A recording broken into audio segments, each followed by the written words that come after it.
Bonjour et bienvenue dans ce premier cours de techniques de créativité. Alors, on va parler, on va un petit peu introduire le sujet et puis on va parler de la pensée créative. Donc, qu'est-ce que c'est de penser de manière créative? Et ensuite, on va analyser différents types de processus de créativité. Voilà.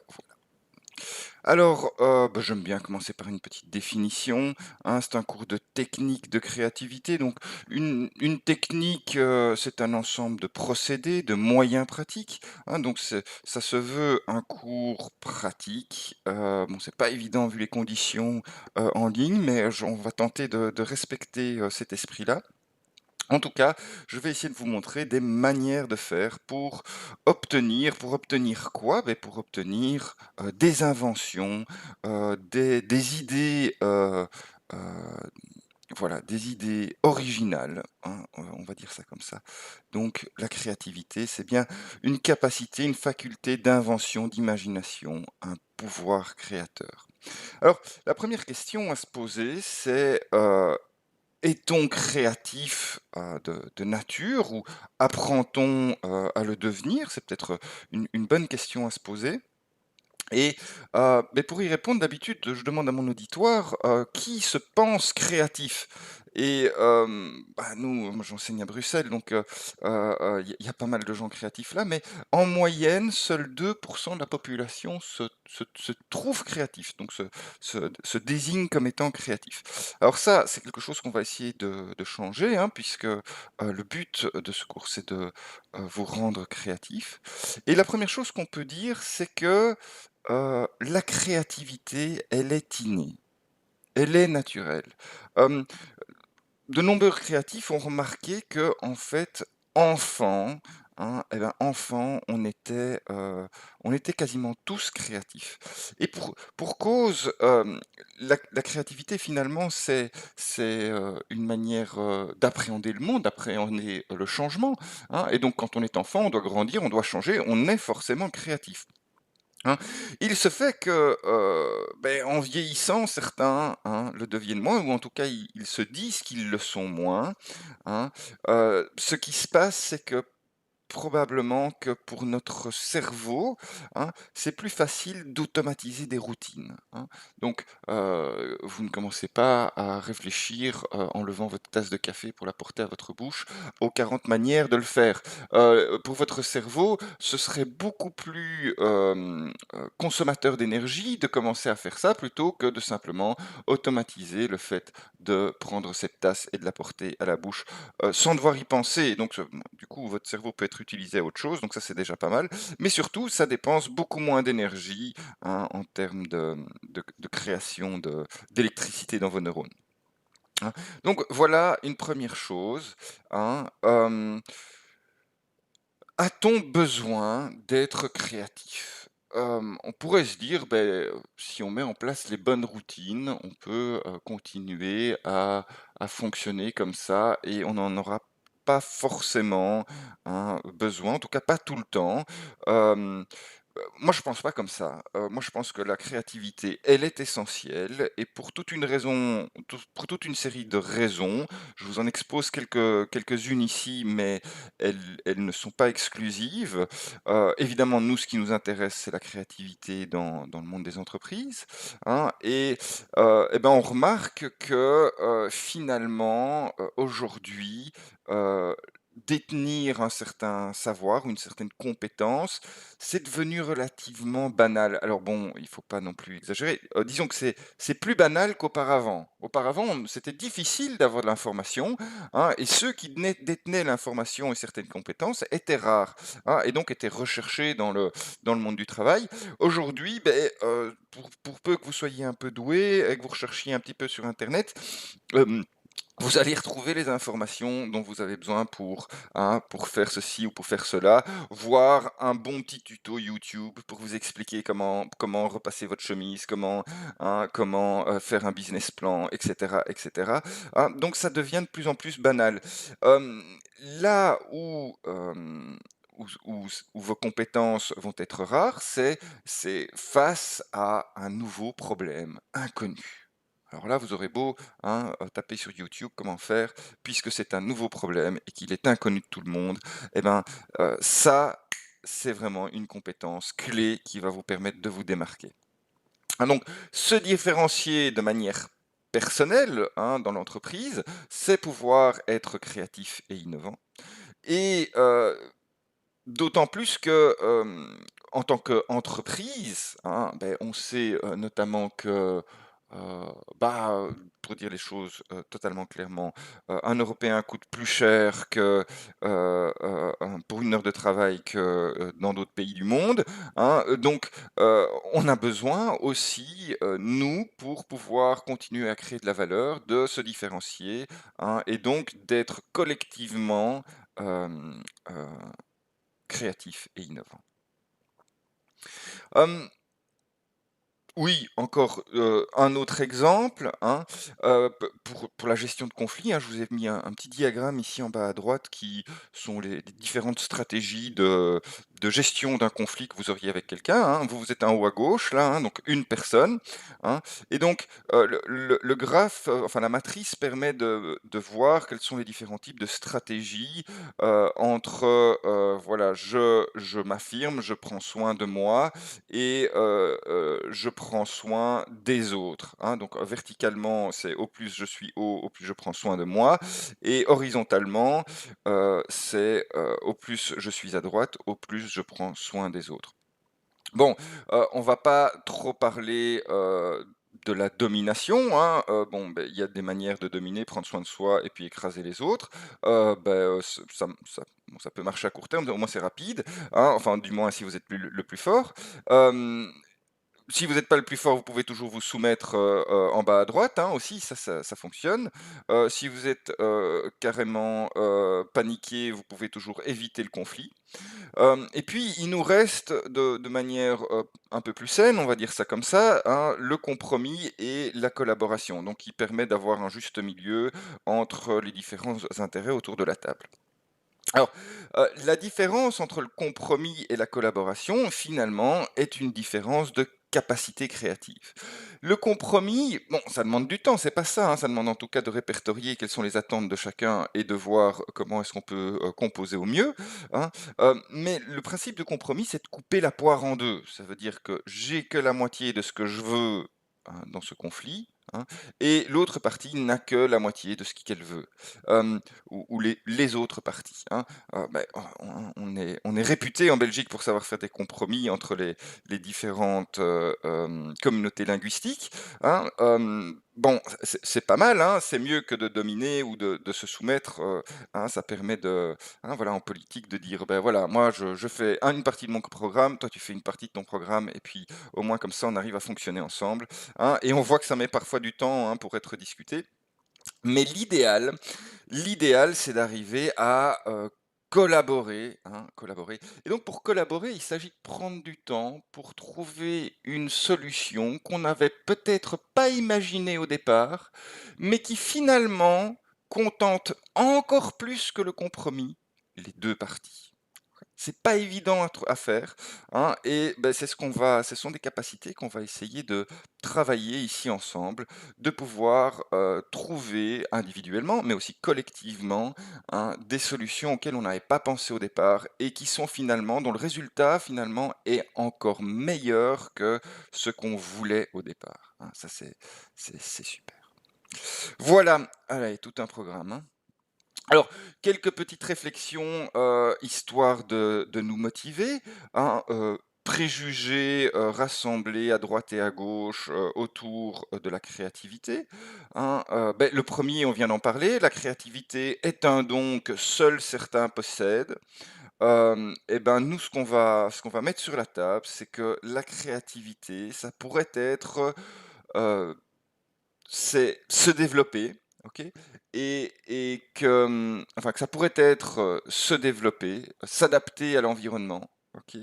Et que, on peut choisir, hein, volontairement d'entretenir des capacités à le faire, adéquatement. Voilà. Ça, c'est ce que je vais vous proposer, c'est ce qu'on va essayer de faire, hein, c'est essayer de détecter, hein, finalement, quelles sont ses capacités et de tenter de les entretenir, au mieux de nos compétences. Voilà. 2e préjugé, la créativité, c'est pour l'art ou c'est pour les artistes.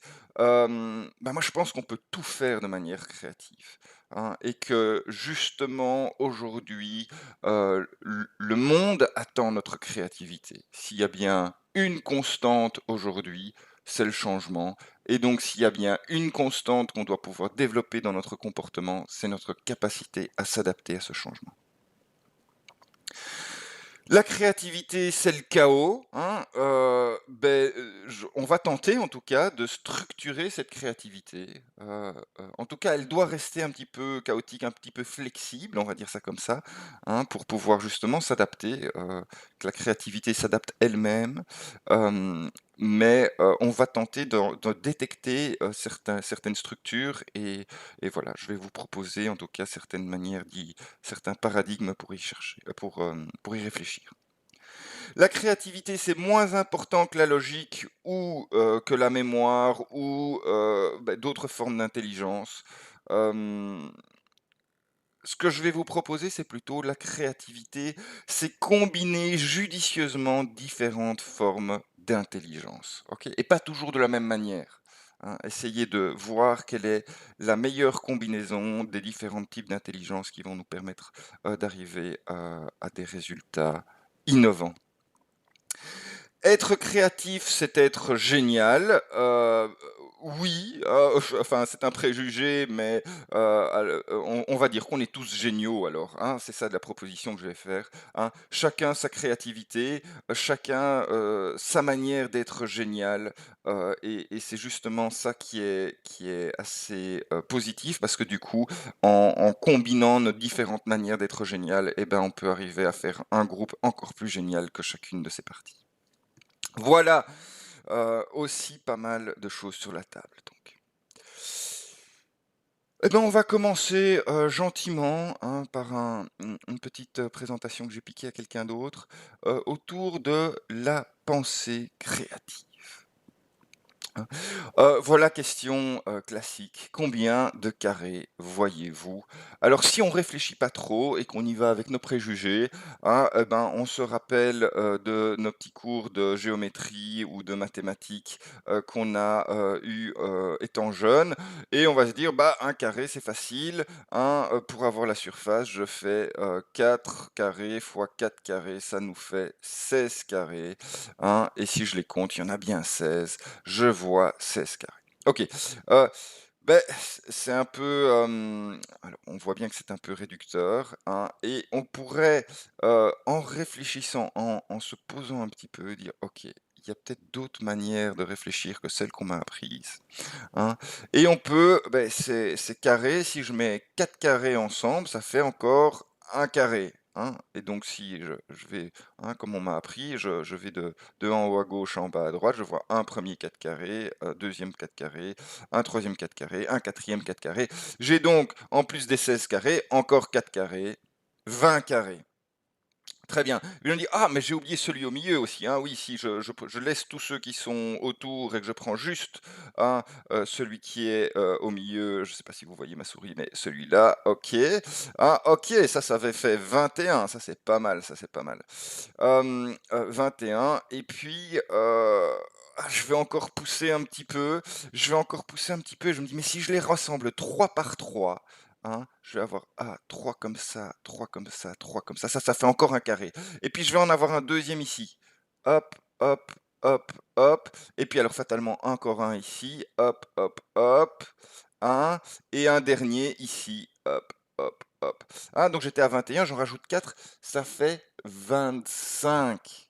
Yes et puis je vais encore pousser un petit peu, je dis: «Ah ouais, mais je peux encore prendre, hein, le grand carré, hein, OK, ça fait 26, 26.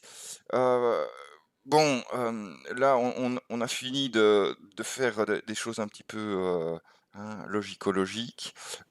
Après, on peut se dire: «Oui, mais bon, un carré finalement c'est quelque chose d'abstrait, hein. Donc, je pourrais, me mettre, à l'intersection ici et commencer à dire: «Voilà, entre ce point-là et ce point-là, je peux tracer une ligne, entre ce point-là et ce point-là, je peux tracer une ligne et là, je peux tracer une ligne et puis là, ça fait encore un carré» et donc je peux faire toutes les intersections comme ça et j'aurai encore chaque fois des carrés. Ah ouais, ça c'est pas mal aussi, hein. Je les compte plus, hein, parce que ça commence à faire beaucoup. Et puis, je peux encore me dire, donc c'est encore un nombre fini de carrés, hein, et puis je peux encore me dire: «Oui, mais là, je suis en train de regarder, quelque chose sur un écran. Sur un écran, il y a des pixels, les pixels sont des carrés».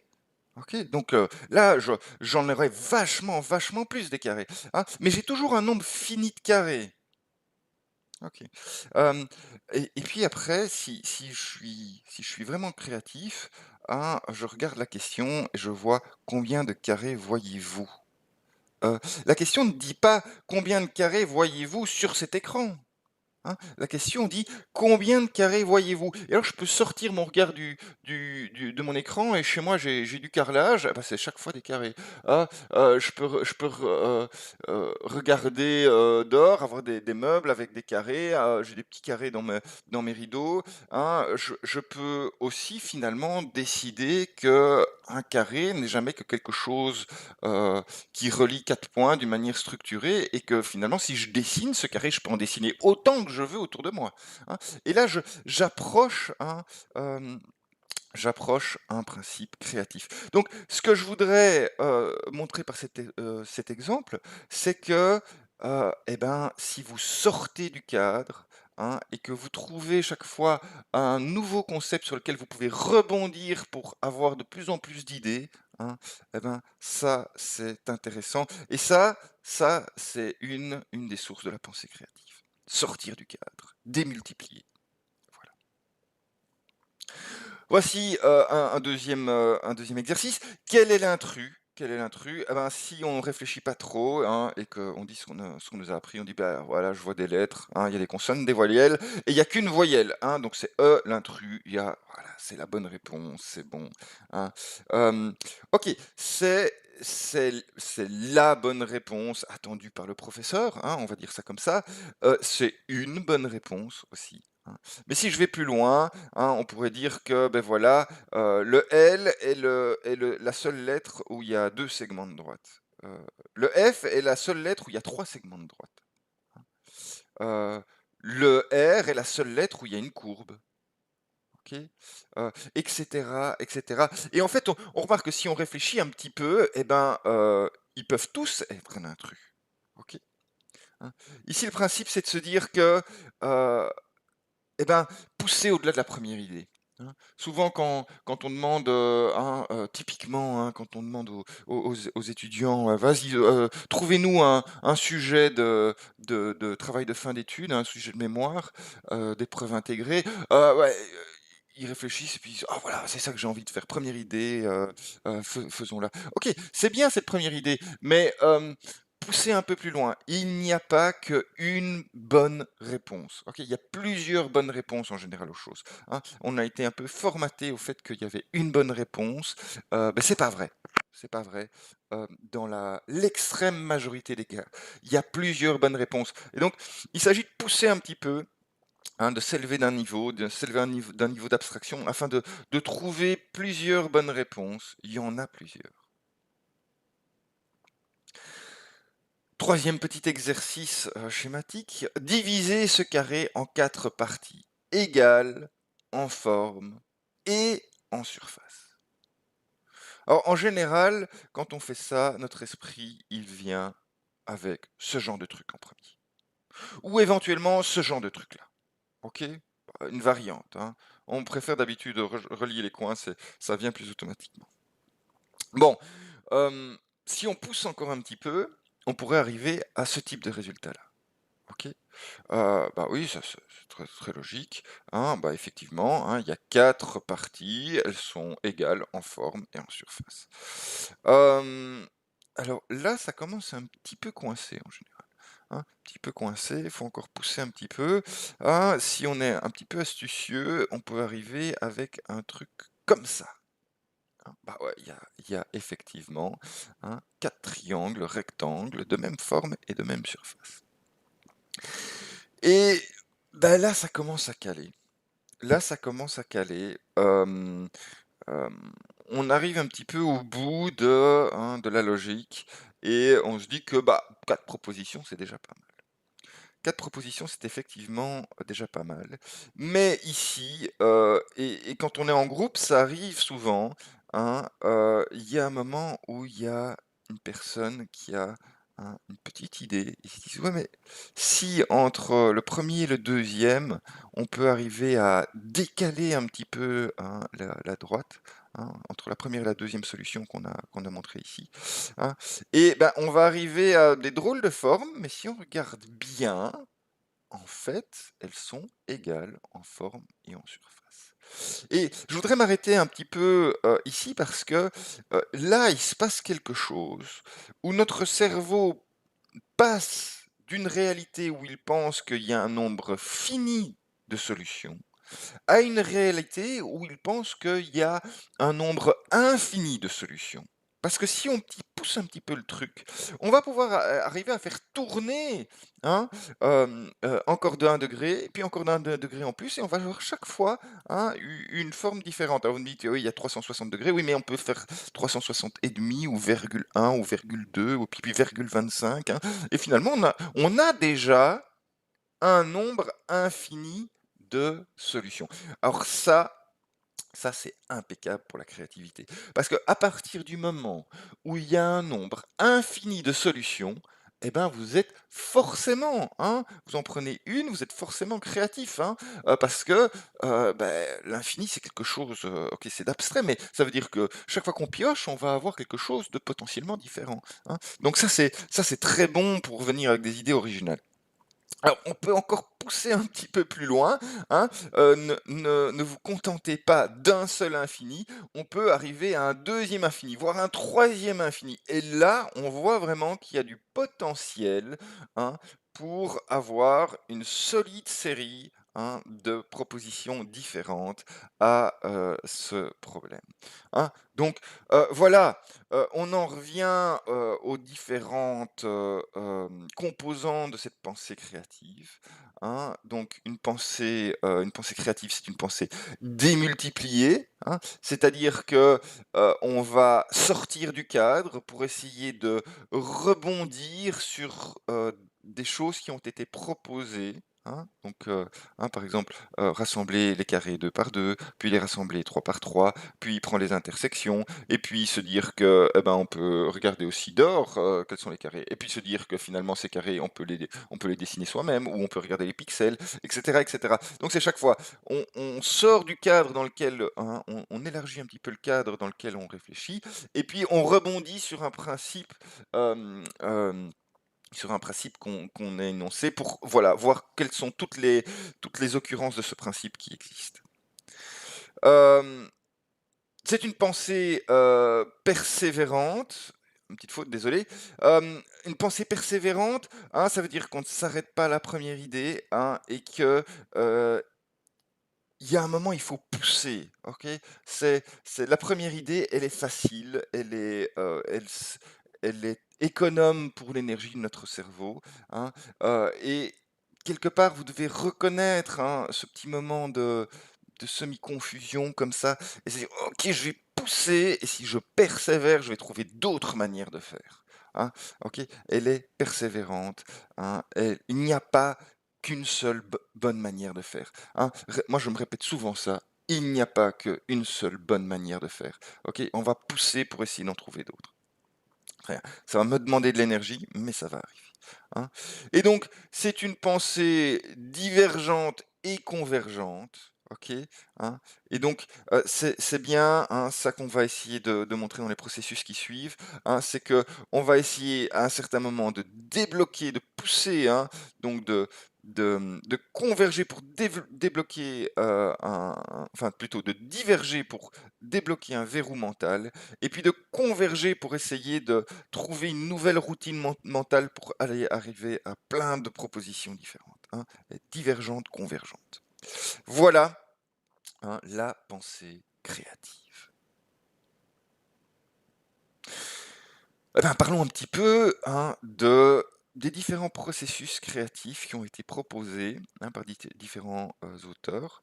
Euh, alors, c'est un petit peu, oui, moi, c'est toujours un petit peu déroutant de se dire, ben voilà, on va faire un processus créatif. Alors, la première chose qu'on peut se dire, c'est que, au-delà du fait qu'une absence de processus est déjà un processus en lui-même, un peu philosophique, mais oui, rien, c'est déjà quelque chose, et on peut réfléchir à ces différentes postures, dont on a parlé par rapport à la créativité et à différentes possibilités pour les agencer. Finalement, c'est une manière créative de mettre une procédure sur la créativité, et c'est vraiment comme ça qu'il faut le prendre.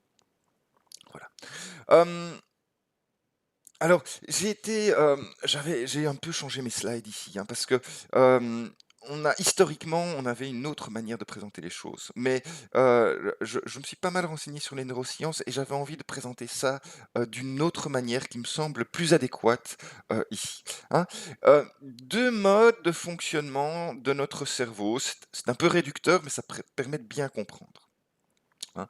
On a une phase dite de repos, un peu de confusion, une phase où, on est en train de laisser gambader son esprit vers, ce qu'il a envie en fait, de rêver, et à la limite de penser à rien, heu, d'ouvrir son esprit à d'autres possibilités, de suivre son intuition et tout ça et tout ça.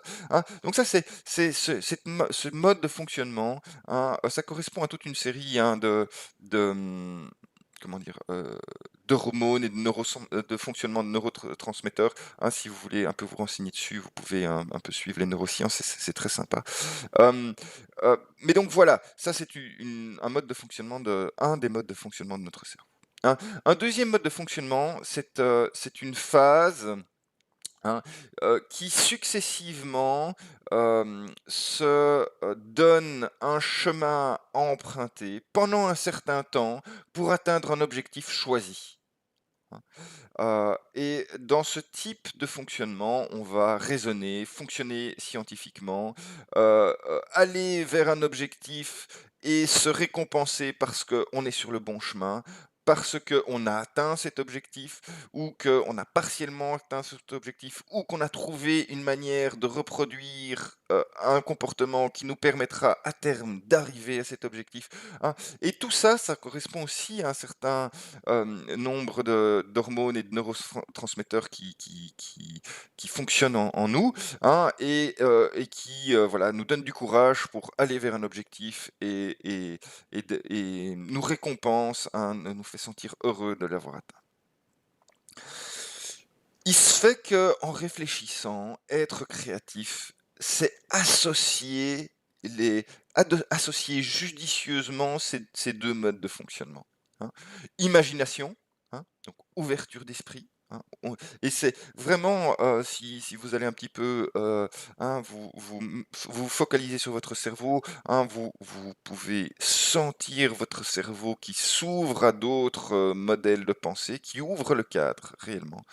Et raisonnement, focalisation, et si vous allez vous concentrer un petit peu sur votre cerveau, vous voyez que rap, il réduit son champ visuel sur une chose et une seule, et en poussant un petit peu, vous avez une espèce de ce qu'on appelle le flow, ça veut dire une concentration agréable sur quelque chose, qui vous passionne comme ça. Hein. Et ben, c'est ce qu'on va utiliser, pour décrire, les processus créatifs. On va parler d'une phase dite divergente, et donc, quand je parlerai de divergence, et ben, vous aurez un petit point de repère vers la rêverie, la confusion, le repos, hein, et ça va nous permettre de balayer toutes les solutions possibles. Hein, et une phase dite de convergence, et quand, on dira convergence, vous savez que vous devez vous focaliser sur des choses un peu plus réduites, diminuer votre champ et vous concentrer dessus à fond pour aller profondément, si vous voulez, dans la réflexion autour d'un sujet précis. Voilà, et donc, Typiquement, hein, on va avoir un aller-retour entre ces 2-là, hein, et on a un 1er processus qui sera, hein, poser le problème, hein, et ça évidemment vous vous concentrez sur le problème. Phase de divergence, pour aller, hein, voir, pouvoir concevoir si possible une infinité de manières de résoudre ce problème. Et puis phase de jugement pour sélectionner, hem, quelles sont les manières les plus adéquates de résoudre le problème. Et innovation, ça c'est le pousser dans la réalité. Voilà, hein. Pour, représenter ces 4 premières phases de base, si vous voulez, hein, de notre fonctionnement créatif, hein, on peut faire appel à 4 personnages du créatif. Moi j'aime bien parce que je suis quelqu'un de visuel, hein, et alors, quand on me met des petits chapeaux comme ça, je retiens tout de suite de quoi il s'agit, hein. Et donc, le, le 1er personnage, hein, celui qui est chargé de poser le problème, et ben, c'est un explorateur, hein. Il a un chapeau de colonial là, hein, et il va chercher, observer, scruter, découvrir, hein, pour récolter tous ces problèmes. Heu, mais il faut aussi sortir des sentiers battus pour pouvoir faire ça, hein. Récolter des informations aussi diversifiées que possible, hein, en sortant de ses habitudes. Hein, bon, on le verra par après, chercher au même endroit que tout le monde, beh, ça vous allez pas trouver des trucs originaux, hein. Donc il faut essayer de chercher ailleurs aussi. Ensuite, on aura l'artiste, hein. L'artiste qui va expérimenter, imaginer, des nouvelles manières de faire. Alors là, typiquement, l'artiste, hein, beh, celui-là, il va être divergent. OK. Ça doit enfin, dans cette phase-là, il faut pouvoir rêver. Alors, attention que vous avez des différents personnages ici, beh, ça peut être, hein, on peut travailler en équipe et chacun se charge d'une chose, mais idéalement, vous devez pouvoir passer d'un personnage à l'autre, hein, mais il faut comprendre que c'est pas le même état mental qu'on va rechercher, hein. Donc l'état mental de l'artiste, bah, il va être intuitif, il va essayer, hein, de faire claquer des verrous, hein, pour pouvoir accéder à une nouvelle réalité et venir avec plein d'idées différentes. Voilà, hein, éviter les habitudes dans ce cas-là et être dans une phase de bien-être, intellectuel. Le juge, il va aussi, finalement avoir un objectif. L'objectif, ça va être, évaluer chacune des idées et puis finalement décider, hein, de la lesquelles sont à garder et lesquelles on va mettre de côté. Heu et finalement, vous devez en prendre une, hein, et il y a un moment, il y a une décision qui doit être faite, hein, et comme maintenant on le sait, il n'y a pas qu'une seule bonne solution, hein, il y en a plusieurs, il faut prendre un parti pris. Il dit: «Ben, on va commencer par celle-là heu, parce que c'est celle qui a le plus de chances de réussir ou c'est celle qui me paraît la plus originale et qui donc donne le plus de chances de se différencier efficacement, etc., etc.» Ah donc suivant un certain nombre de critères, hein, il va choisir. Et puis le concurrent, excusez-moi, le conquérant, hein, le conquérant, il est vraiment, hein, dans quelque chose, dans de l'innovation pure, c'est-à-dire que on va faire passer, l'idée sélectionnée, hein, par le juge, de ce monde abstrait des idées à ce monde concret des actions. Et finalement, il y a que ça qui compte, hein. Il y a que ce qu'on fait, le reste c'est de la branlette intellectuelle, il y a que ce qu'on fait dans la réalité qui compte, hein, donc on a vraiment besoin de ce conquérant, il faut pas l'oublier, hein. Souvent on pense le créatif comme quelqu'un, hop, qui a juste des idées et puis mais avoir une idée, c'est rien, avoir une idée, hein. Ce qui compte, c'est de le faire dans la réalité. Voilà, et pour ça, on a besoin d'un conquérant et le conquérant, il a un casque, ça c'est important aussi, hein, parce que une fois qu'on a choisi l'idée qu'on allait faire, hem et ben là, il faut se focaliser sur cette idée-là, hein. Et vous allez rencontrer plein de gens qui vont vous dire: «Ouais, mais c'est pas la bonne idée que tu es en train de travailler, moi j'ai une autre hypothèse» et c'est vrai qu'il y a d'autres hypothèses qu'on peut travailler, mais voilà, il faut avoir le casque pour pouvoir dire: «Eh ben, si tu veux travailler l'autre hypothèse toi-même, vas-y, mets ton casque et travaille celle-là, mais moi j'ai choisi l'hypothèse que j'allais travailler et je vais la pousser jusqu'au bout, quoi qu'on me dise». Hein, il faut se protéger contre à ce moment-là, hein, les autres peuvent être influencés et peuvent encore diverger, on est dans le monde des idées, on peut encore, avoir des tas de choses. Mais dès le moment où vous avez décidé de le mettre dans la vie concrète, il faut se mettre un casque et se dire: «Voilà, on y va, on fonce», quoi. Hein, c'est pour ça que ce conquérant, il a un casque. Très, très bien. Alors, autre, processus, documenté il y a déjà bien longtemps, hein, il y a plus de 100 ans, hein, le rythme créatif individuel, hein, et on voit que, on retrouve cet aller-retour, hein, entre des états, de focalisation et des états de repos. Ici, on en parlait plus en termes de conscient et d'inconscient, hein, mais pour moi, on parle de la même chose, on avait c'était juste moins documenté à cette époque-là, hein, donc voilà, on utilisait des mots simples et puis finalement ces mots simples, ils sont très bien aussi, hein.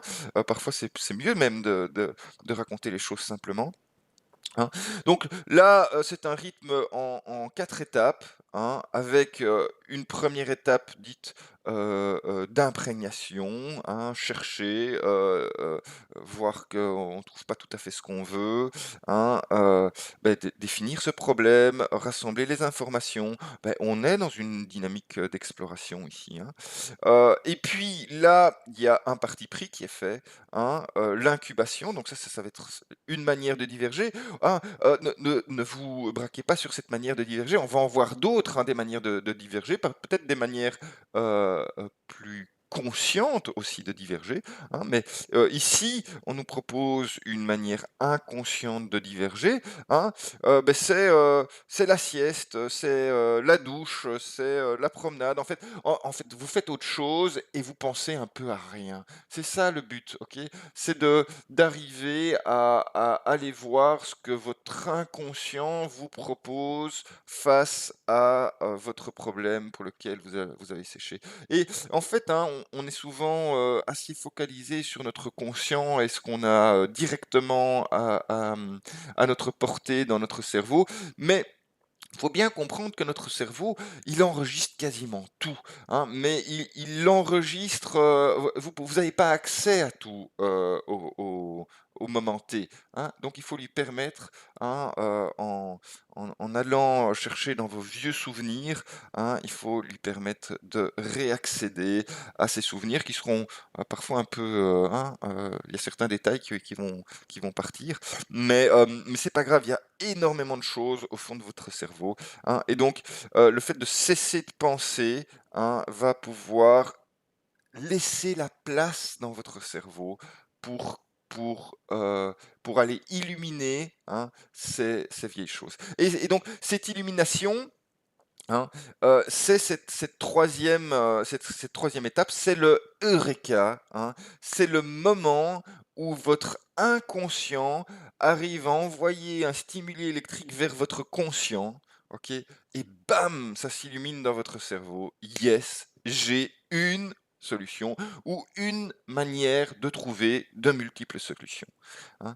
Et voilà, 4e étape, on repasse à: «J'ai un but, j'ai une manière d'y arriver et je sais combien de temps je vais y consacrer, et voilà, quand je suis dessus, je me récompense, c'est cool. Quand j'y suis arrivé, je me récompense, c'est cool. Quand j'ai raté, je dis: "Je prends, les raisons pour lesquelles j'ai raté et je note ça dans une meilleure manière de faire pour la prochaine fois, et yes, c'est cool, j'ai réussi quelque chose". OK?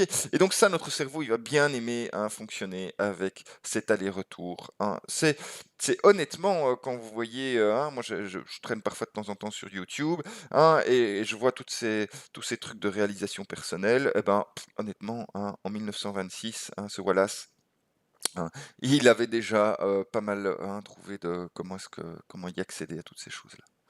Voilà, voilà. Ouais, allez, je l'aime bien celle-là, hein. Se donner le temps d'avoir des idées. Hem, on est souvent sous pression, en fait, dans notre vie moderne. Moi-même, je le suis aussi, hein, on oublie qu'il faut se donner le temps, finalement, pour aller, chercher et formuler convenablement quel est le réel problème, hein. C'est même finalement des fondements assez philosophiques qui font que quel est le vrai problème, hein? Et donc j'aime bien cette citation, on l'a attribuée à Albert Einstein, mais je suis même pas sûr que ce soit lui qui l'ait dite, hein: «Si j'avais 1 heure pour résoudre un problème, et même un problème dont ma vie dépende, je passerais 55 minutes à définir le problème et seulement 5 minutes à trouver la solution». OK? C'est ça. Finalement, ce qui prend du temps, hein, c'est d'arriver à déterminer convenablement quel est mon problème et aller chercher, hein, dans son inconscient l'infinité de manières de formuler ce problème.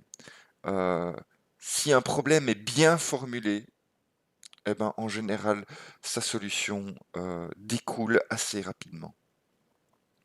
Voilà, voilà. Hem, oui, autre manière relativement, ancienne, d'imaginer la créativité, hein, c'est sous un mot un peu barbare qui s'appelle la sérendipité, hein, et ici, il s'agit réellement de voilà, de se dire qu'il faut pas s'enfoncer dans sa routine, hein. Hem, on a parfois l'impression qu'on tombe sur une idée par hasard, hein, mais en fait, derrière ça, il y a un état d'esprit d'observation, voilà, hein. Heu et finalement un juste milieu entre, est-ce qu'il s'agit de diverger ou est-ce qu'il s'agit de converger? Est-ce qu'il s'agit d'observer les choses de manière large ou est-ce qu'il s'agit d'observer les choses de manière précise? Et sur quel point précis est-ce que je vais me mettre, hein? Et donc, vous faites des allers-retours comme ça, et puis de temps en temps, il y a aussi un état d'esprit qui dit que, eh ben là, j'ai trouvé un truc qui paraît intéressant, alors que j'étais en train de faire complètement autre chose. OK? Et il faut c'est OK, hein, c'est OK de passer sur cette chose-là et de se dire, «Bah, ça, je vais le travailler, hein, on verra, comment est-ce qu'on peut gérer ça plus tard. Ah, mais ça, je vais le travailler», alors qu'à l'origine, je le cherchais pas. Voilà, hein. Donc ça, c'est la sérendipité, hein. Accueillir des idées insolites et non prévues initialement et détecter leur valeur intrinsèque. OK, c'est quelque chose auquel, hein, il peut être utile de préparer, son cerveau. Voilà.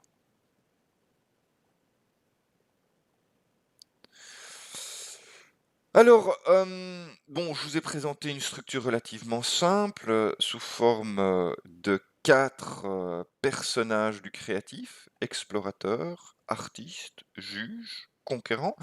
Hem, c'est le minimum à retenir, hein, voilà, j'aime bien ces quatre personnages, je les trouve très visuels, hein, c'est genre, le couteau suisse que j'ai dans la poche, dans mon conscient, je ouais, voilà, c'est facile à retenir par cœur, c'est visuel, c'est super, hein.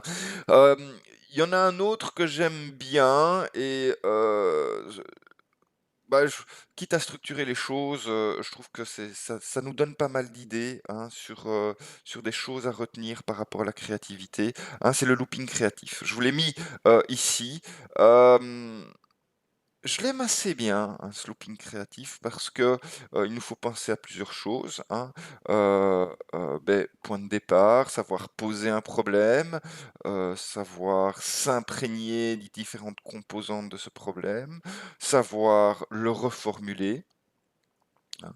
J'aime bien parce qu'il présente ici un croisement, donc il y a quand même une première notion de choix, OK, hein. Vous pouvez continuer à tourner ou vous pouvez, hein, donc il y a toujours un choix qui peut être fait, hein. Est-ce que je continue à me «reposer», hein, entre guillemets? Est-ce que je continue à me focaliser de manière large sur les choses, à laisser les intuitions venir?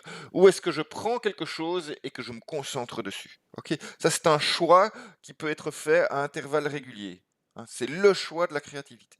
OK, hein? Hem J'aime bien aussi ce principe de purge, hein, OK. Et ben, les idées qui viennent toutes seules, et ben, on va les allonger sur le papier. On va dire: «OK, celles-là, je les ai, hein, mais si je veux être créatif, il faut encore que j'en trouve d'autres». OK? Donc ça, c'est le principe de la purge. C'est de se dire: «Voilà, hop, je lâche toutes mes idées qui viennent toutes seules parce que de toute façon, celles-là, ces idées qui viennent toutes seules, beh, tout le monde les aura, hein, tout le monde les aura. Je les lâche sur le papier et puis alors, je pousse encore plus loin, je vais encore diverger, hein, avoir de la créativité et converger pour aller rassembler d'autres idées, hein, avec des techniques complètement délirantes que les autres n'utiliseront pas, hein, et je vais essayer de les ramener à mon problème et de les faire fonctionner avec mon problème». OK? Hein, et donc ça, je le fais autant de fois que je veux. Très bien. Et puis, on a l'évaluation pour notre juge, hein, on a déjà expliqué, hein, rassembler toutes les possibilités, des critères, hein, pour choisir la meilleure, hein, ça peut être un critère intuitif aussi, hein, mais voilà. Et puis, l'innovation, hein, et ça j'en ai déjà bien parlé, mettre son casque et arriver à concrétiser ses idées, hein. Sans ça, tout ce qui précède n'a pas de sens. Voilà. Autre processus, commenté aussi, hein, il y a un petit bout de temps, hein, Alex Osborne en 1939, Creative Problem Solving. Hem, Aussi, hein, beaucoup plus, détaillé. Je vais pas rentrer dans chacune, des étapes, hein, bon, il y a suffisamment de documentation à votre disposition pour aller là-dedans. Ce que j'aime bien, en tout cas l'approche, d'Osborne, c'est qu'il nous explique bien qu'à chacune des 8 étapes qu'il décrit là, je vais diverger et converger. Et donc ça, c'est quelque chose d'intéressant pour nous parce que ça va nous permettre finalement d'établir notre propre processus selon une base créative. C'est-à-dire que je détermine un certain nombre d'étapes, ok, hein, et à chaque étape, je vais finalement essayer d'aller chercher toutes les bonnes manières de faire cette étape, et puis sélectionner celle que je vais utiliser, celle que je vais tester, hein, l'hypothèse, hein, que je vais confronter à la réalité. Je vais la sélectionner et je le fais. Ok. Et donc, on voit qu'en procédant de la sorte, eh ben, notre processus créatif, il va lui-même s'adapter à la réalité actuelle. Et ça, c'est intéressant. Et ça, c'est une démarche qui est à la fois structurée et à la fois créative, hein, et c'est celle-là qu'on va essayer d'atteindre. Voici la meilleure manière, hein, que j'aurais de représenter, hein, cet aller-retour. Ici, j'ai mis créativité, innovation. On aurait pu mettre divergence, convergence. On aurait pu mettre aussi focalisation large, focalisation précise. Ok, tout ça, ça veut dire la même chose, hein. C'est voilà un aller-retour, et à chaque fois que vous arrivez à l'intersection des deux roues là, vous pouvez choisir entre vous focaliser sur quelque chose de précis et évidemment quelle est la chose précise sur laquelle vous allez vous focaliser, ou hein, passer à la créativité et dire non non, je vais aller large, je vais aller plus loin, je vais sortir du cadre, je vais démultiplier, je vais hein, et à ce moment-là arriver à débloquer des verrous et à venir avec plein d'autres choses, parfois un peu folles, mais c'est pas grave, hein, en retournant vers une focalisation précise, vous allez pouvoir faire le tri entre ce qui est réellement fou et ce qui finalement ne l'est pas autant que ça, hein. Rappelez-vous que souvent notre perception de la folie est finalement une incompréhension du paradigme utilisé par l'autre personne, hein, de la manière de voir les choses de l'autre personne, hein. Et donc ça, c'est vraiment quelque chose, hein. N'ayez pas peur de votre folie, hein. Il pourrait s'avérer que vous soyez pas fou, mais visionnaire. Très très bien. Ok, on a encore un petit peu le temps pour les 6 chapeaux de la réflexion, hein. C'est un auteur un peu plus récent, hein, Édouard de Bono, hein, bon, qui nous propose aussi son processus, qui a aussi l'avantage d'être adaptatif, hein. Et finalement, il nous propose 6 points de focalisation. C'est ça, hein. Il les représente par des petits chapeaux de couleurs différentes, hein, ça c'est pour le moyen mémotechnique, hein, mais le principe est là, hein, il dit voilà, le secret de la créativité, c'est d'arriver à se concentrer sur un aspect des choses et puis à en revenir, hein, revenir de cet aspect des choses. Ok. Alors, on a d'abord le chapeau blanc. Le chapeau blanc, c'est blanc comme une feuille de papier. Une feuille de papier vide, hein, qu'il s'agit de remplir avec des informations qu'on va rechercher. On va se poser des questions du type de quelle information disposons-nous, quelle information fait défaut, et où est-ce qu'on va trouver ces informations qui font défaut. Très bien. On va à ce moment-ci mettre de côté les propositions, ok, hein. Donc ça c'est le danger qu'Edouard de Bono, hein, nous dit, c'est que au moment d'explorer, on a des premières idées. Ces premières idées sont globalement souvent simplistes et pas originales. Alors si vraiment elles occupent trop votre esprit, mettez-les sur une feuille de papier et puis continuez, hein, avec ce chapeau blanc à rechercher vos informations, rechercher d'où elles pourraient venir et comment les chercher. Très bien. Donc ça, c'est le chapeau blanc, blanc comme une feuille de papier à remplir. On a aussi le chapeau rouge, rouge comme l'amour, rouge comme le feu, rouge comme les sentiments, les émotions, l'intuition. Ici, il s'agit de voir ce que quelque chose nous inspire, quelle est la conviction intuitive qu'on a que ça va fonctionner ou que ça ne va pas fonctionner. Euh, est-ce qu'on aime la chose comme ça, de but hein, au pied du mur? Ouais, on aime bien ou on n'aime pas, hein? Voilà, hein, des messages que nous donne ce chapeau rouge. Finalement, le chapeau rouge, c'est laisser parler notre inconscient. C'est aller voir au fond de nous, est-ce qu'on le sent ou est-ce qu'on le sent pas?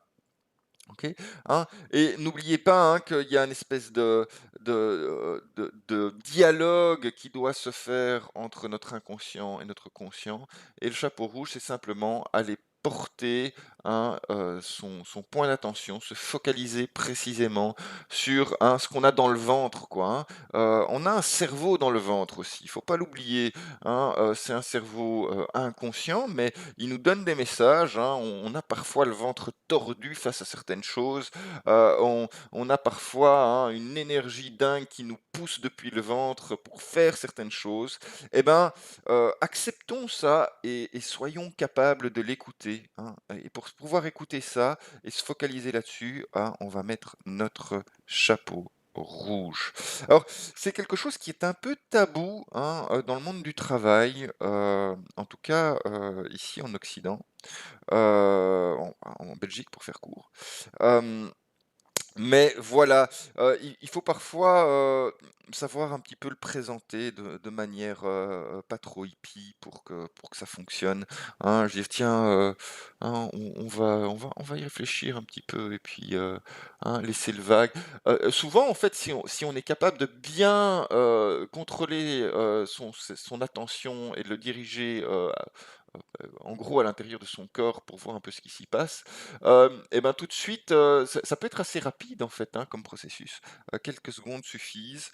Bon, certains sont plus lents, mais du fait que c'est tabou aussi, c'est souvent plus difficile d'aller chercher ça. Le chapeau noir, ah ça c'est un chapeau par contre qu'on aime beaucoup, hein, dû à notre amour de la dialectique et de la critique. C'est le chapeau, hein, noir comme la toge du juge, hein, ou du Zwartepit qui punit, hein, circoncision, excusez-moi, circonception, euh, euh, jugement, critique, négativité, risque, ok, pensez à tout ça, menace, voilà, ça c'est le chapeau noir, c'est le gros nuage noir avec l'éclair qui va potentiellement sortir et tout raser, hein, et donc on va se focaliser sur tout ce qui peut foirer. Ok, la réglementation qui nous autorise pas à faire quelque chose, hein, nos faiblesses, qui vont faire qu'on risque de trébucher, les menaces, de l'environnement, hein, hem, voilà, hein, et on y va quoi. Ba ba ba ba ba ba bap, hein. Ça, oh, c'est intéressant, hein, il faut faire le tour des risques, hein, des menaces, de nos faiblesses et tout ça, hein. Bon, le problème du chapeau noir, c'est qu'il est un peu démoralisant, hein, et qu'on a quand même une motivation, de laquelle il faut prendre soin, hein, et chaque fois qu'on va aller mettre de la négativité, eh ben, ça va diminuer un peu notre niveau d'énergie, hein. Hem Bah, enfin, en tout cas, c'est un effet assez courant. Donc, il faut faire attention au moment où on utilise ce chapeau. Alors, ce qu'il faut absolument éviter, c'est de l'utiliser au moment où on est avec un autre chapeau, hein, où on est en train d'essayer d'explorer des nouvelles idées. Parce que mettre de la créativité, excusez-moi, mettre de la critique va tuer la créativité. OK, elle va nous donner moins d'énergie et comme on a moins d'énergie et que la créativité demande de l'énergie, eh ben, finalement, on va tuer notre créativité. Hem, il n'en est pas pour le moins utile, hein, mais c'est souvent quelque chose qu'on va utiliser à la fin, hein, du processus avec le juge utilise volontiers ce chapeau noir, hein, il doit faire le tour de tous les risques, de toutes les critiques et tout ça, hein, mais il faut pas s'arrêter là. Il faut pas s'arrêter là et il faut, hein, ce qu'on appelle, heu, mitiger ces risques, hein, ces critiques. C'est-à-dire faire des propositions qui pourraient arriver à fonctionner quand même avec ces risques. Voilà, hein, ou compenser ces risques, et cetera, et cetera, hein. Mais bon, ça, vous le faites pas avec le chapeau noir, donc quand vous mettez votre chapeau noir, bam, bam, bam, bam, risque, risque, risque, risque, risque et bon, ben voilà, hein, n'hésitez pas à sortir votre langue de vipère, c'est le bon moment, quoi. Voilà. Le chapeau jaune, beh, c'est le contraire, hein. Le chapeau jaune, c'est, l'optimisme, la vision des faits positifs. Qu'est-ce qui est, un peu fou, mais ouais, ça va le faire. Voilà. Quels sont tous les bénéfices positifs, hein? Hem Ici, il s'agit d'aller récolter tous les avantages, tous vos forces, hein. Alors ça, par contre, c'est un chapeau qui va vous gonfler à bloc, hein. Voilà, vous vous focalisez sur tout ce qui va bien, sur tout ce que, vous savez faire de positif, hein, quelles sont les conditions dans lesquelles ça pourrait marcher, hem, et cetera, et cetera. Hem, alors oui, c'est moins automatique que de critiquer, OK? Il y a toute une philosophie qui a assez bien utilisé ça, hein, une philosophie de positiviste, si vous voulez, hein, arrosé de positif. Et ben, le chapeau jaune, c'est ça, c'est arrosé de positif. On y va, bram, on est grand, on est beau, on est fort et il y a plein d'opportunités dans l'environnement. Ça, c'est positif, quoi, hein. Du coup, vous allez vous obstiner sur les choses et vous allez même aller rechercher des bénéfices qui sont peut-être pas, visibles au 1er regard et ça, c'est aussi important, hein, d'aller, pouvoir anticiper des bénéfices que les autres ne voient pas. Parce que ça va vous donner de l'énergie à faire des choses que les autres ne vont pas faire, hein. Bon, ça doit néanmoins, hein, cet effet positif résulter d'une démarche logique. Le chapeau vert, eh ben ça, c'est le chapeau typique de la divergence, de la pensée créative, des idées nouvelles, des solutions alternatives, des possibilités, des hypothèses, hein, ben voilà, à utiliser sans modération quand vous avez besoin d'idées nouvelles, hein, quand vous êtes un peu bloqué hein, vous avez l'impression de buter contre le mur de manière répétitive, hein, ben voilà, hein, on a vu une première manière de le faire avec une focalisation large, hein, en se relaxant bien et en laissant son cerveau, hein, un peu aller chercher les choses dans son inconscient. Il y a d'autres manières de le faire, hein, on va les travailler, hein. Euh, voilà, hein, mais le fait d'utiliser le chapeau vert, c'est dit, ok, maintenant, hein, je vais mettre tout de côté. Et qu'est-ce que je veux faire? Je veux de nombreuses solutions possibles, hein. Je vais aller chercher toutes les bonnes solutions. Et les mauvaises aussi, on s'en fout d'ailleurs. Hein, avec le chapeau vert, on s'en fout. On veut les bonnes et les mauvaises. On veut tout brosser, quoi. Voilà. On sait que ça demande un peu de temps et donc ça permet de prendre le temps. Hein. Donc ces chapeaux verts, bon, certains aiment bien la nature. Moi, j'aime bien l'image du haricot magique, hein, de Jack. Hein. Quand vous plantez votre haricot magique, eh ben, il va, il va aller vous porter jusqu'au-delà des nuages. Hein. Et ça, j'aime bien comme image, hein, parce que les nuages, pour moi, représentent un espèce de verrou mental. Et au-delà de ce verrou mental, ben, il y a encore plein de choses à aller chercher, quoi. Une infinité de solutions. Voilà le chapeau vert. Le chapeau bleu, bleu comme un hélicoptère, parce que c'est le chapeau de la vue hélicoptère du processus général. Hein. C'est un chapeau qu'on va utiliser à intervalles réguliers, hein, en tout cas au début et à la fin de notre processus créatif pour ben voilà, mettre en place l'ordre du jour, décider hein, quelle est l'étape suivante, mais aussi à la fin pour aller chercher la conclusion. Pour aller chercher un... finalement, le chapeau bleu, pour moi, est un chapeau qui a une certaine routine. Voilà. C'est une structure qui me permet de ne pas oublier une partie hein, de ce qui est important. Ok. Probablement la partie rigide du processus créatif. Ok. Et c'est là. Alors, vous pouvez vous imposer la rigidité que vous voulez. C'est-à-dire que moi je vous ai proposé plusieurs processus là, hein, ils ont chacun leurs avantages, leurs inconvénients, hein, et il y en a d'autres, hein, je vous en ai présenté quelques-uns, il y en a d'autres qui sont proposés par d'autres auteurs. Euh, et ben moi je trouve ça pas mal, quitte à en changer, hein, mais de se dire, ben voilà, hein, on va prendre ce processus-là, et ça c'est la partie rigide de ce qu'on va faire. Et à l'intérieur de ça, on va pouvoir hein, divaguer et passer d'une chose à l'autre, être adaptatif. Mais le fait de s'imposer cette structure-là, eh ben, ça va hein, nous permettre, premièrement, de savoir quelle est la prochaine étape. Hein, parfois, si on est complètement confus, on est un peu perdu, et bien hop, hop, on se remet au chapeau bleu. Hein, quand on voit que c'est plus efficace, hop, au chapeau bleu. Bon, c'est quoi que je fais maintenant? Ok. Hein, ça va aussi nous permettre de voir à quel point cette structure a été efficace. Et donc, ça va permettre aussi de rassembler hein, nos apprentissages. Hein. Il faut savoir que quand on essaye de s'adapter à quelque chose de nouveau, hein, d'être créatif, d'être innovant, eh ben, on se plante forcément. Euh, je veux dire, c'est presque un sport de se planter. Hein, mais se planter en soi-même n'a pas d'intérêt si vous n'avez pas un chapeau bleu qui est là pour hein, structurer votre plantage et dire, ok, là j'ai buté sur ce caillou-là parce que j'ai pas levé mon pied assez haut, hein, et donc je note pour la prochaine fois, quand je passe à côté du caillou X, lever mon pied un peu plus haut. Point. Hein, et donc ça, si vous arrivez à structurer ça comme ça, eh ben, ça vous permet de, tout en étant créatif et innovant, de pouvoir structurer quelque chose qui va vous permettre de progresser. Chapeau bleu donc. Voilà les 6 chapeaux de la réflexion d'Édouard de Bono. Hein. Donc ça, voilà ce que ça permet, c'est de se focaliser sur des choses différentes à différents moments.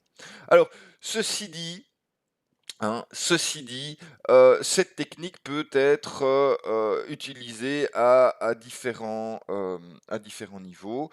Elle a des avantages. D'abord de mettre fin à ce qu'on appelle les dynamiques sophistes. Hein. Ouais, c'est un préjugé qu'on a que c'est bien d'avoir raison. Mais la vérité, c'est que il n'y a qu'une seule vérité. Hein. C'est qu'il n'y a qu'une seule vérité. Donc personne n'a raison. Personne n'a raison. Ça n'apporte pas grand-chose de vouloir avoir raison. Euh, voilà, il y a un moment, il faut prendre des décisions et idéalement, c'est mieux de les prendre collectivement. Hein, sauf si c'est une décision individuelle, alors prenez-la individuellement. Mais voilà, hein, l'idéal, c'est de pouvoir prendre ses propres décisions. Et il y a parfois, il faut accepter de jeter les dés, hein, de se dire, ben voilà l'hypothèse qu'on va prendre. Mais globalement, personne n'a raison. alors c'est parfois gai de proposer une hypothèse et que le groupe choisisse de suivre votre hypothèse, hein, je suis le premier à trouver ça gai. Mais voilà, c'est pas en fait, dans le fond, beh, faites une fois l'effort. Si vous avez ce biais-là, hein, de vouloir de rentrer tout le temps dans des dynamiques sophistes, tout le monde ne l'a pas, beh, faites une fois l'effort d'essayer une idée de quelqu'un d'autre auquel il tient et que vous n'aimez pas. Et vous allez voir que finalement, ça apporte autant de plaisir que de travailler ses idées à soi, hein, et ça permet voilà, de rentrer en interaction. Hein, et probablement que ça aidera l'autre personne, hein, à faire de même avec vous le jour où vous avez une idée, hein. Le fait de faire des allers-retours comme ça, c'est sympa aussi, hein.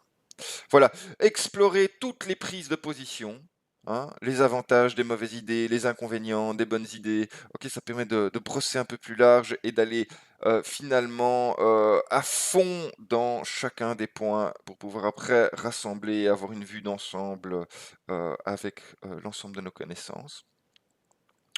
On sort bien sûr de ces habitudes négativistes, hein, parce que oui, la critique vole assez rapidement. Assez rapidement. Et donc, c'est pas mal de sortir de ça, hein. C'est aussi un préjugé qu'on a, hein, que j'ai déjà expliqué. Libère du temps pour une réflexion créative et positive. Ok, en fait, ça libère du temps pour tout, hein, et autant de temps qu'on en veut. Et on peut en faire un usage occasionnel ou culturel. Oui, il n'y a pas toutes les... Bon, il n'y a pas d'habitude dans toutes les boîtes, hein, hein, il y a des gens qui se prennent très au sérieux et donc les histoires de petits chapeaux de couleur, ils aiment pas trop. Ça peut, voilà, ça peut demander parfois un peu de tact, hein, de proposer quelque chose, mais les chapeaux de couleur, moi je trouve qu'ils sont bons pour un usage mémotechnique, hein, et puis rien vous empêche, hein, de proposer. Bon, si on essayait d'être un petit peu positif sur l'idée, hein, ça veut dire, mettons maintenant le chapeau jaune, hein, mais c'est dit de manière un peu plus business, quoi. Donc chacun, hein, vous pouvez, si vous êtes dans un environnement assez strict comme ça et serré du bonnet, essayez de trouver une petite phrase pour proposer chaque fois d'utiliser un chapeau ou l'autre pendant un certain temps. Très bien, très bien. Alors oui, processus flexible. Oui, excusez-moi, je vais un peu trop vite. Un usage méthodique, beh, pas vraiment en fait, hein. Il y a pas de mode d'emploi. Il y a quelques petites choses auxquelles on doit faire attention, hein. Édouard de Bono propose 4 minutes sur chaque chapeau, mais ça, je trouve que ça dépend vraiment de la complexité du problème, hein. Ça peut être une demi-journée parfois, hein, si sur des gros problèmes complexes. 4 minutes si vous avez un petit truc, bam, bam, bam, hein, et que vous êtes très créatif et que vous passez vite d'un point de focalisation à l'autre, hein. Voilà. Euh, oui, ça je vous ai déjà prévenu par rapport au chapeau noir, hein, vers la fin. Et c'est pas mal d'aller chercher un chapeau rouge après le noir, parce que, euh, comment dire? Oui, le chapeau noir va caler, hein, c'est une manière de critiquer, de diminuer, hein, l'énergie du groupe, hein, parce que ça, il y a un problème, ça, il y a un problème. Puis il y a un moment où le poids des problèmes sur les épaules, hein, devient assez lourd. Et donc quand vous faites ça, hein, vous communiquez de votre conscient à votre inconscient en diminuant son énergie. Et donc c'est pas mal d'aller chercher le chapeau rouge après, hein, d'aller un peu voir, hein, d'écouter votre cerveau interne pour aller, hein, réveiller un petit peu, hein, lui dire ouais mais finalement toi qu'est-ce que tu penses, hein, enfin, hein, il pense pas consciemment, hein, donc c'est une manière imagée de faire les choses, hein, mais ça permet de réveiller, hein, votre énergie interne, hein, et de restaurer un petit peu de volonté d'aller de l'avant, hein. Et finalement, si toutes ces critiques ont réussi comment dire, à éteindre la volonté de votre intuition, hein, votre sentiment interne, bah, peut-être que c'était pas une bonne idée. Mais en allant le réveiller, s'il y a encore une étincelle de volonté, hein, vous allez pouvoir passer, hein, rapidement sur les autres points du chapeau jaune que vous avez probablement utilisé avant, hein, et de faire l'équilibre entre les deux, hein, ça c'est pas mal. Ça c'est pas mal. Voilà, on peut utiliser évidemment les chapeaux de manière individuelle, ou même en groupe, porter tous le même chapeau. Moi, j'aime bien en groupe porter tous le même chapeau au même moment, parce que ça fait une espèce d'esprit d'équipe comme ça, et bam, bam, bam. J'adore hein, faire des propositions et voir que les autres sont contents parce qu'ils ont le même but que moi. Tandis que si on a un chapeau différent, ça va se compenser, hein. Il n'empêche qu'il y a certaines personnes qui sont plus douées pour porter un chapeau qu'un autre, hein. Vous connaissez tous, hein, ne fût-ce que des critiqueurs nés dans votre entourage, hein, qui aiment bien donner toutes les faces du problème. Voilà, et donc ouais, c'est intéressant hein, de trouver le bon moment de donner la parole à ces gens-là aussi. Ah, et donc on peut avoir chacun un chapeau hein, et faire tourner. Tout ça dépend aussi du temps que vous avez à votre disposition, hein. Très très bien. Quelques exemples de séquences. Voilà, je vais pas aller dans le détail, hein, mais vous pourrez voir ici, en se focalisant sur ça et puis sur ça, ça permet de faire ça. Très bien. Je vous ai mis tout en bas un processus qui correspond globalement hein, à ce qui est présenté sur le looping créatif, hein, qui serait le bleu pour mettre en place le processus, le blanc pour hein, faire le problème, le reformuler, s'en imprégner, le vert pour diverger, le jaune et le noir pour juger, hein, le rouge pour prendre sa décision quant hein, l'idée qu'on va apprendre, hein, et le bleu pour innover avec le conquérant. Ouais, hein, donc ça ce serait une manière de structurer les chapeaux de manière similaire à ce qu'on a déjà vu avant. Ça ne veut pas dire que hein, c'est la seule bonne manière de faire, hein, rappelez-vous aussi que ces processus créatifs, ils sont confrontés à un certain environnement, hein, et donc cette petite liste ici n'est pas inutile parce que, ça permet de choisir les chapeaux en fonction de ce qui est en train d'arriver, de qui est autour de la table et etc., hein. Et ça, c'est quand même relativement intéressant. Voilà, on a fini avec ce premier cours. Bon, d'habitude, on fait des exercices de groupe. Là, il n'y a pas moyen, on est en ligne. Alors, soyons créatifs. Voici ce que je vais vous proposer. De réfléchir individuellement, hein. Et je vous ai mis toute une série d'endroits où on est plutôt, ou de moments où on est plutôt focalisé large. Sous la douche. Bah oui, sous la douche, on a tendance hein, à se relaxer, à se dire, ok, ça c'est un moment pour moi, pour mon corps, hein, pour me nettoyer extérieurement, mais aussi intérieurement, hein. Et donc on a une bonne focalisation large, hein, on a une bonne divergence à ce moment-là, hein, et comme j'espère que vous prenez une douche par jour, c'est pas mal comme endroit, hein. Si vous avez une pratique de sieste, ça c'est vraiment parfait, hein. Vous vous allongez un petit peu sur le dos, vous pensez à rien, une vingtaine de minutes, hein, et avant de faire cette sieste, hein, pensez un petit peu à ce cours-ci, hein, et dites-vous, voilà, je vais faire ma sieste, mais en fond, je vais avoir ça dans la tête.